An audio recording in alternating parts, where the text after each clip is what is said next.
Speedway, the first 11 modified races saw 11 different winners. Mm-hmm. We're not seeing that anymore.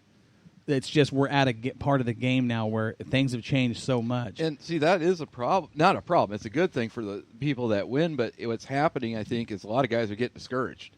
Well, yeah, they but can't even come close sure. to getting a top 5 finish, and it's like, why do I keep putting all this money in Okay, it? but then you could take Matthew Drager, who literally at the beginning of the season gets his car toasted, bends the whole Yeah, rear 9 end laps. Yeah, and then goes up to the shipwreck deal up here last weekend and finishes 3rd. Yeah. So, but he had a lot of time to recover and think about what he wanted to do, and did he want to race again? Because he had talked about throwing the towel. But that's but the he frustration. says, okay, now he goes back and does what he's going to do.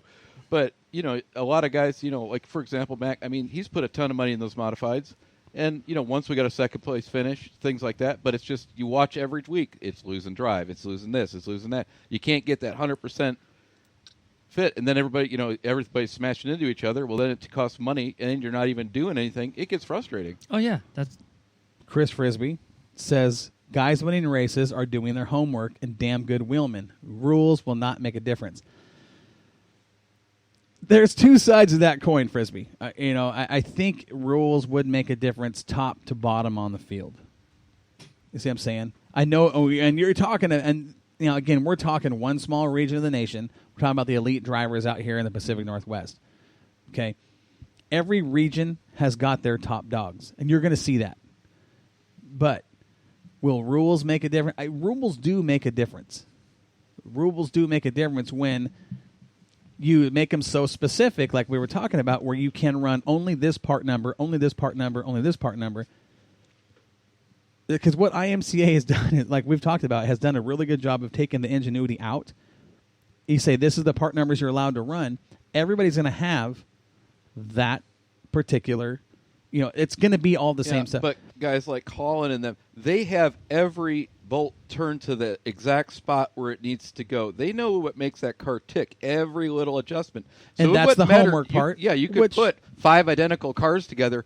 Colin is going to get that car adjusted, and it's going to do the same as it does now. He's fabulous. That's all there is to it. Well, and that goes back to Charlie James and Campos, another setup guy, Ferrando, Williams. All these guys have done. I mean, they know there are those elite. We'll call them elite minds. Well, I mean, you can be beat with your mind. You want to know what every one of those guys have done? Thrown the weirdest, funkiest, this shouldn't work setups on their car and tried it. Well, I have always said, once I really got deep into working on race cars and building them back in the 90s, working for Whitney Racing and learning about race cars, I have always said that theory in racing, there are theories that make no sense. But when you apply them to a race car, it makes a race car fast. But that's your elite. Those guys are willing to push that box, that envelope, do their homework. That's why they're going to do that. Well, those are the guys. You're right. And Chris is right when he says the guys winning races are the guys doing their homework. But you can do all the homework in the world. You can be the smartest guy in the world on race cars. If you can't drive, you can't drive. Okay? Like I said on the last show, you could put any one of us in those guys' cars that we just talked about, and we're not going to win. Let's try. Oh, I'd be willing to try, but we're not going to win. I'm telling you that right now.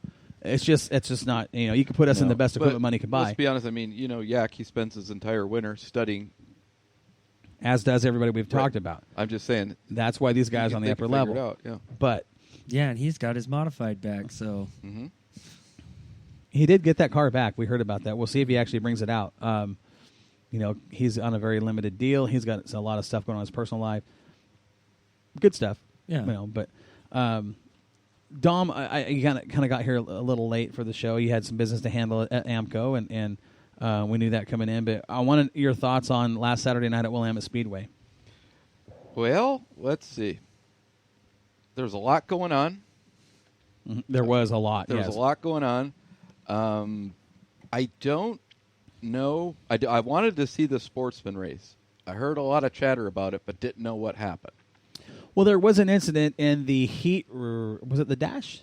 No, it was a heat. It was a heat race. It was the heat race where Jeff Roush was leading.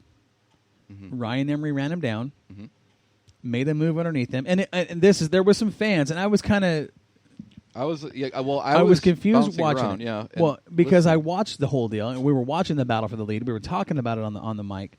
But the thing about it is there were people out there that actually booed Ryan Emery because of the past. There was a little bit of contact, okay? Let me tell you something. This is dirt track racing, okay? There's going to be contact, and what Ryan Emery did was it was dirt track racing. There was nothing dirty about it at all. It was basically like the start of a modified race where everybody pretty much a little door-to-door jiggle, action. jiggle, Sure, yeah. a little door-to-door action, leaning on each other and racing. He got underneath Rash. Rash tried to get there, and he didn't get the door closed in time. Emery got there. They rubbed a little bit. They were both on the throttle. Nobody slowed down. Emery completed the pass. For people to... I was surprised there were people upset by it because if you've watched racing at all, it was nothing but good racing. It was good racing. And I mean, a guy like Ryan, he's not. He's one of the nicest guys you'll ever meet in your life, and he means respect to everybody. And I seen him leave upset. I'm like, what's going on here? So I was kind of curious as to that. 'Cause I was racing, so of course I was, not paying attention to every race. So what happened afterwards is where the controversy came in that division. And what you're talking about was okay, and you know how it is. We tell it real here on West Coast Wide Open. That's just what we do. The controversy came because the white flag was displayed just as the leaders hit the start-finish line. Right. I will tell you, and you guys can go back and watch the videos on Moxie Media Promotions, on Facebook page, the in-car camera action. When you're looking up at that flag stand, you can't look up at the stripe and see the flagman. You're looking at him at a turn 4, and there's a short period of time you can see him or any flags. Those cars did not see the white flag. It came out just as they were like a car length away from the start-finish line. It came out late, okay? I don't know why. I don't know if there was some radio transmission communication problems between the scorer and the flagman. I'm not sure. I was too busy calling the race, okay? Things happen. It came out just as they got there. And he made an effort to get it there. They were hooked up. They didn't see it, okay? So they come out of turn 4, and the checkered flag is flying. That just happened to me. The checkered flag was flying. Ryan Emery sees the checkered flag. Okay. Jeff Rash thought it was the white flag. As Emery was pulling off in turn 4, Rash hits him. Okay. Now, a lot of people, going back to what happened 2 laps prior when there was contact on the pass, are assuming that Jeff Rash did this with intent. And I know he would. We know that. And I even said that on the mic. I said, listen, that is way out of character for the 34 car. I mean, he's a clean racer. Absolutely a clean driver. He'll race you hard. He'll race you clean. You don't have to worry about stuff with Jeff Rash. Never seen that guy do anything that I would call dirty in any way, shape, or form. I think we can all agree to that. Yeah, without any doubt. Okay, and even Ryan Emery would agree to that because what happened next? So they pull off. Trophy dashes roll around. Jeff Rash wins the trophy dash. Okay. In the interview, we were talking about, I went up and I said, hey, man, great job winning the trophy dash. It was a good field of cars. The stuff we say. He says, first thing I want to say. And he ignored everything I said. He said, first thing I want to say, that deal up there in turn 2, all my fault. He said, I did not see the flags coming out of turn 4. He goes, I thought we had a lap left. He says, I hit him. That's my fault. I screwed up.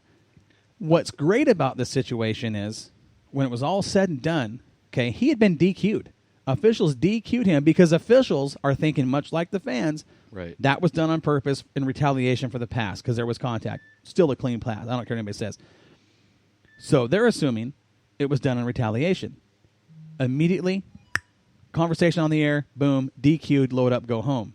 Okay? They go back. And I got to give the track officials credit for this.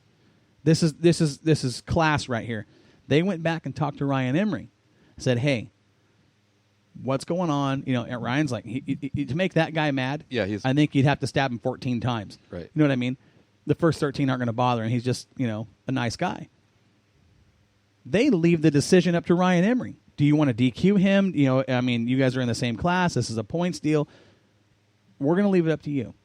DQ him, whatever. They go and talk to Jeff. Jeff gives his explanation of what happened. Ryan says, that's just racing. He goes, you didn't pass me dirty. I didn't pass him dirty. It's one of those things that happen. You're not going to DQ him. No.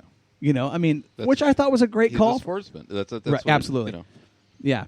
And then, not to get off that subject, but then I knew there was something going on in the street stocks that I didn't see. In the trophy dash, I don't know what happened there. There was all kinds of chatter about a bunch of stuff, and I was really kind of upset that there was so much chatter about everything. It's like, I thought it was a pretty good weekend all in all otherwise. It was. We had the Rick Barnes Memorial Race. We had some strong modifieds. Real special event. Well, here's the thing. Here's one of the things, because I did not expect this. I did not expect going into that night up against the Shipwreck Beads Nationals in Elma, up against Dollar Night at Cottage Grove, up against the Iron Giant at Roseburg, up against there was one more big event going on around us. The point is, I didn't Fan Appreciation Night at Sunset. Yeah. When I came to the track, I did not expect to see the modified drivers that I saw. Yeah. Talk about a bunch of class act gentlemen that stayed home to support the local track when they could have went north and ran for the big money at the Nationals. Well, that and it being the Rick Barnes Memorial, a lot of people that was special to them. It's a special Absolutely. event as well, so they made sure they participated and showed their support. So that was a good thing. But yeah, like I say, all in all, I thought it was a good night. Just everybody, a lot of guys had 2 nights of racing, so it was modifieds and but I thought that was awesome to see those, and we're talking about some heavy hitters. Yeah. Now Colin went up there, and I think he finished second at the Nationals to Trenchard. Right? Trenchard won it again. He's won that race. Trenchard, that's his Colin race to win. And Drager. If you're going to win the Shipwreck Beads Nationals at this point, you have to beat Trenchard. He's won this race, I think, 4 out of the last 5 years. Am I right when I say that, guys? I know of 3, but I know I went 3 years ago and he won. I think it's 4 out of the last 5 he's won. Yeah. He's got that place figured out. I mean, he truly does. But it's a really neat track. It's fast. It's really fast, and it's a lot of fun. Mm-hmm. That's all I can say. You have results with you that we can talk about, starting at the bottom to the top. You want to lead us through that, Dom? Let's see here. From the 28th? Yes, this last race. Do you want to go Hornets on up? Sure. Let's start with Hornets. In our Hornet division, let's see. Give us a top 5. Top 5. We've got Isabella Lavorne. Good run for her. It's about time she put it together. She's getting it all figured out. Position 4, Kaylin Farness. Kaylin Farness. In the Neon. Yep. Third was Matt Diller. This Honda. Casey Scott, number 2. And Eddie Farness, number 1, of course. Farness, total domination of this division. He's 3 for 3 at Willamette, and when he shows up, I think he's won everything there is to win all night long. Yeah, it's just, you know what, that whole class, it was getting dicier and dicier, and a lot of things were happening, and I was like, wow, this is actually becoming a really good race. Did you see the in-car camera from Transylvania? Yeah. I don't know what happened, but you could hear something wasn't right. He got 2 flats somehow through the whole thing, because we found a tire to put on it, and we borrowed one, and it was kind of a tough night for him. He was in a tough night. And he's in the points.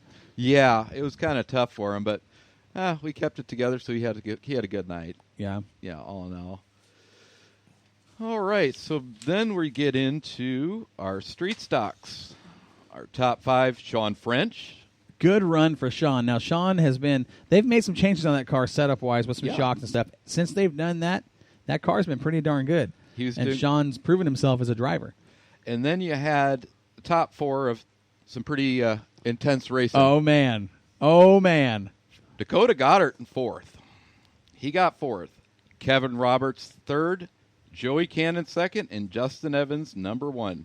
Now, the Blue Nightmare. I'll tell you what impresses me about that top 5 that you just read. Mm-hmm. I think the most impressive thing, because we expect that from those guys, correct, first and foremost. But for Kevin Roberts to run his IMCA stock car with the 2-barrel carb against those guys and be right there. I mean, it was a 4-car battle at one point for the win. To be there with those guys and run. Impressive. Well, there was a couple other people, because I was racing that. Brody Sim was really showing some colors. This kid, we've talked about him a lot lately. Yeah. I mean, he is that young guy in that class that is really... Now, he was back in the Camaro. No. Yeah, he was back in the Camaro. He'd been running the Monte Carlo. No, the Monte was in the Monte Carlo. He was back in the Monte Carlo. They finally got the trans. I put the trans in it. He's been running. Okay, that's what I meant. Okay, no, that's what I meant. He'd been running the. That's what I meant. I'm sorry. And this kid here in this class, you better watch him. Oh yeah. And then of course Mary Kate, I was really happy to see she did